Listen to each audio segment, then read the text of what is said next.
بندہ ان موقعوں میں خرچ کرتا ہے، ان جگہوں میں خرچ کرتا ہے، اس کا خرچ کیا ہوا روز قیامت خدا لوٹائے گا۔ اور بندوں کے قرض میں تو یہ ہوتا ہے کہ جتنا دیا ہے اتنا وہ لوٹائے گا، اور جتنا دیا ہے اتنا ہی وہ لے سکتا ہے، اس سے زیادہ اگر لے گا تو وہ تو سود اور بیاج ہے، اور اس پر اللہ تبارک و تعالیٰ کی طرف سے زبردست گناہ ہوتا ہے۔ مگر خدا کو قرض دینے سے تو خدا جب لوٹائے گا، یعنی خدا نے جہاں خرچ کرنے کا حکم دیا ہے دنیا میں بندہ وہاں خرچ کرے گا، اللہ تبارک و تعالیٰ قیامت کے روز اسے لوٹائیں گے، اور بے حساب اللہ تعالیٰ لوٹائیں گے، جتنا دیا اتنا نہیں۔ اللہ تبارک و تعالیٰ اس آیت میں فرماتے ہیں فَيُضَاعِفُهُ لَهُ أَضْعَافًا كَثِيرًا، خوب بڑھا چڑھا کر دگنا چگنا اللہ تبارک و تعالیٰ اس کو دیں گے۔ جو اللہ کو قرض دے گا اللہ تبارک و تعالیٰ اس کے بدلے میں اسے خوب دے گا، روز قیامت بے شمار ثواب سے اور بے شمار عوض سے اللہ تبارک و تعالیٰ اس کو نوازے گا۔ حضرات مفسرین نے لکھا ہے کہ جب یہ آیت نازل ہوئی تو حضرات صحابہ رضی اللہ تعالی عنہم نے نبی کریم صلی اللہ علیہ وسلم کے سامنے اپنے مالوں کو خرچ کرنے کی پیشکش کی۔ بہت سارے صحابہ نے اپنے مالوں کو نبی کریم صلی اللہ علیہ وسلم کے سامنے پیش کیا کہ اللہ کے رسول صلی اللہ علیہ وسلم میرے پاس اتنا مال ہے، میں اسے خدا کو قرض دینا چاہتا ہوں، یعنی راہ خدا میں خرچ کرنا چاہتا ہوں۔ حضرت ابو الدحداح رضی اللہ تعالیٰ عنہ ایک صحابی ہیں، وہ جو ہے جب یہ آیت نازل ہوئی اور نبی کریم صلی اللہ علیہ وسلم نے صحابہ کو سنائی کہ اللہ یوں فرماتے ہیں کہ جو خدا کو قرض دیتا ہے اللہ اس کو بڑھا چڑھا کر دگنا چگنا اللہ تبارک و تعالیٰ مرحمت فرمائیں گے، تو یہ ابو الدحداح رضی اللہ تعالیٰ عنہ کھڑے ہوئے اور نبی کریم صلی اللہ علیہ وسلم سے عرض کیا کہ اللہ کے رسول صلی اللہ علیہ وسلم میرے پاس کھجور کے 2 باغ ہیں، اس کے سوا میرے پاس کوئی ملکیت نہیں ہے، میرا گزارا اور میری آمدنی کا ذریعہ وہی میرے 2 باغ ہیں، اور بڑے اچھے باغ ہیں، اس کے جو درخت ہیں وہ بڑے فلاور ہیں، اور اس سے مجھے بڑی جو ہے آمدنی ہوتی ہے اور بڑا اچھا میرا گزر بسر ہوتا ہے۔ یہ دونوں باغ میں اللہ کے راستے میں خرچ کرنا چاہتا ہوں، آپ اسے جہاں چاہے خرچ فرما دیں۔ دونوں باغ جو ان کی آمدنی کا ذریعہ تھے، جس سے ان کی زندگی کا گزارا تھا، اس کے سوا کچھ نہیں تھا۔ اس آیت کو سن کر وہ دونوں باغ نبی کریم صلی اللہ علیہ وسلم کو پیش کر دیے کہ اللہ کے رسول صلی اللہ علیہ وسلم یہ میرے دونوں باغ لے لیجئے اور جہاں چاہے اس کو خرچ کر دیجئے۔ نبی کریم صلی اللہ علیہ وسلم نے یوں فرمایا کہ یہ ایک باغ تو اپنی ضرورتوں پر خرچ کرو، اپنے پاس رہنے دو، اس سے تمہارا گزر بسر ہوگا اور اس سے تمہارا گزارا ہوگا، اور یہ دوسرا باغ اللہ تبارک و تعالیٰ کے نبی کریم صلی اللہ علیہ وسلم نے لے لیا اور پھر غریبوں کے اندر جو ہے اس کے درخت تقسیم کر دیے، اور مجلس پوری ہوئی، وہ اپنے گھر گئے اور پھر اپنی بیوی سے کہا کہ آج تو ایسا ہوا، ہم نبی کریم صلی اللہ علیہ وسلم کی مجلس میں تھے، اللہ تبارک و تعالیٰ نے اس آیت کو نازل فرمایا، نبی کریم صلی اللہ علیہ وسلم نے وہ آیت ہمیں سنائی تو میں نے برجستہ کھڑے ہو کر اپنے دونوں باغ نبی کریم صلی اللہ علیہ وسلم کے حوالے کر دیے۔ اللہ کے رسول صلی اللہ علیہ وسلم نے ایک باغ لوٹا دیا اور ایک باغ جو ہے مسلمانوں کی ضرورت کے لیے نبی کریم صلی اللہ علیہ وسلم نے رکھ لیا، تو بیوی بھی بڑی خوش ہوئی کہ آپ نے بڑا اچھا کام کیا، یہی آپ کو کرنا چاہیے تھا اللہ تبارک و تعالیٰ کے حکم کو سن کر۔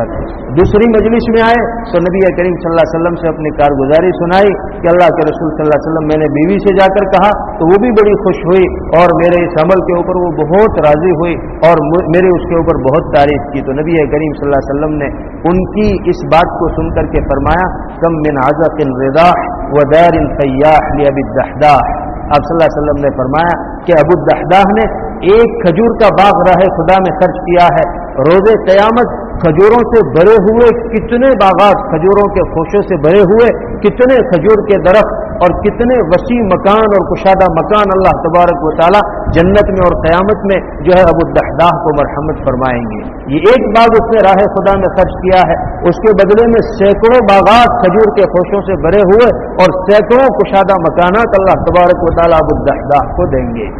یہ ہے راہ خدا میں خرچ کرنے کی فضیلت، اور یہ ہے راہ خدا میں خرچ کرنے کا ثواب کہ بندہ ایک خرچ کرتا ہے اللہ تبارک و تعالیٰ اس کے بدلے میں سینکڑوں اور بے حساب اللہ تبارک و تعالیٰ اس کو مرحمت فرماتے ہیں۔ حضرت ابو بکر صدیق رضی اللہ تعالیٰ عنہ جس امت کے سب سے افضل اور اس نبی کریم صلی اللہ علیہ وسلم کے بعد اس امت میں سب سے زیادہ فضیلت رکھنے والے درجے اول کے صحابی حضرت ابو بکر صدیق رضی اللہ تعالیٰ عنہ ہے، نبی کریم صلی اللہ علیہ وسلم کے یار غار، نبی کریم صلی اللہ علیہ وسلم کے خاص دوست، جو فضیلتیں ان کو اس امت میں حاصل ہے اور جو چیزیں ان کا امتیاز اور خصوصیت ہے، اس امت کے سب سے بڑے اور سب سے پہلے انسان ہونے کی حیثیت سے، تو اس میں ان کے جو فضائل اور خصوصیات کتابوں کے اندر شمار کرائے گئے ہیں، اس میں ایک خصوصیت اور امتیاز یہ بھی ہے کہ ان کو جو اس امت کا پہلے نمبر کا آدمی نبی کریم صلی اللہ علیہ وسلم کے بعد کہا گیا، اس میں سے اس کی وجوہات میں سے اور امتیازات میں سے ایک امتیاز ان کا سخی ہونا ہے۔ اس امت کے وہ سب سے بڑے سخی اللہ تبارک و تعالیٰ نے ان کو جو اپنا محبوب بنایا، نبی کریم صلی اللہ علیہ وسلم نے ان کو اپنا دوست بنایا اور اپنا خلیل ان کو قرار دیا نبی کریم صلی اللہ علیہ وسلم نے، اس کی ایک وجہ ان کا سخی ہونا ہے۔ جب جب ضرورت پڑی مسلمانوں کو ان کے مال کی، نبی کریم صلی اللہ علیہ وسلم کو ان کے مال کی، انہوں نے اپنا سب کچھ نبی کریم صلی اللہ علیہ وسلم پر مسلمانوں کے لیے نچھاور کر دیا۔ ہجرت کے لیے تشریف لے گئے تو سارا کچھ جو ہے یہ کتابوں میں لکھا ہے، جب مسلمان ہوئے 40,000 درہم ان کے پاس تھے، بڑے تاجر تھے، بڑا کاروبار اور بڑی تجارت ان کی تھی، خوب پیسہ ان کے پاس تھا۔ جب مسلمان ہوئے ہیں تو 40,000 ان کے پاس نقد تھے، مگر مسلمان ہونے کے بعد اللہ کے رسول صلی اللہ علیہ وسلم پر، مسلمانوں پر جو غلام لوگ تھے اور انہوں نے اسلام قبول کیا تھا، ان کے آقاؤں سے ان کو خریدتے تھے، اپنے پیسوں سے آزاد کر دیتے تھے، مسلمان قوم پر خوب خرچ کرتے تھے۔ 40,000 درہم تھے جب مسلمان ہوئے، اور جب ہجرت کر کے جا رہے ہیں کچھ نہیں تھا ان کے پاس۔ اور پھر اس کے بعد جب غزوہ تبوک کا موقع آیا اور نبی کریم صلی اللہ علیہ وسلم نے مسلمانوں کے لیے امداد کا اور جنگ کے لیے امداد کا اعلان کیا، تو سب کچھ لے کر کے آ گئے، اپنے گھر میں جھاڑو دے دیا، جھاڑو دے کر ساری چیزیں جمع کی اور نبی کریم صلی اللہ علیہ وسلم کی خدمت میں لا کر کے پیش کر دیا جو کچھ تھا اپنے گھر میں۔ پوچھا نبی کریم صلی اللہ علیہ وسلم نے، ابو بکر کیا چھوڑ کر کے آئے؟ تو کہا اللہ اور اس کے رسول کا نام چھوڑ کر آیا ہوں، اس کے سوا گھر میں کچھ نہیں ہے، سارا کچھ لے آیا ہوں۔ پھٹے ہوئے کپڑے، سارا سامان نبی کریم صلی اللہ علیہ وسلم کو جمع کر رہے ہیں، جو چادر یا کرتا پہنے ہوئے تھے وہ پھٹا ہوا تھا، بٹن کی جگہ باوڑ کے کانٹے لگائے ہوئے تھے، اور اس حال میں اپنا سارا مال نبی کریم صلی اللہ علیہ وسلم کو مسلمانوں کی اجتماعی ضرورت کے لیے جمع کروا رہے ہیں۔ حضرت جبرائیل اس موقع پر آتے ہیں اور نبی کریم صلی اللہ علیہ وسلم سے کہتے ہیں کہ اللہ تعالیٰ ابو بکر کو سلام کہتے ہیں، اور یہ پوچھتے ہیں کہ ابو بکر اس حال میں تم راضی ہو؟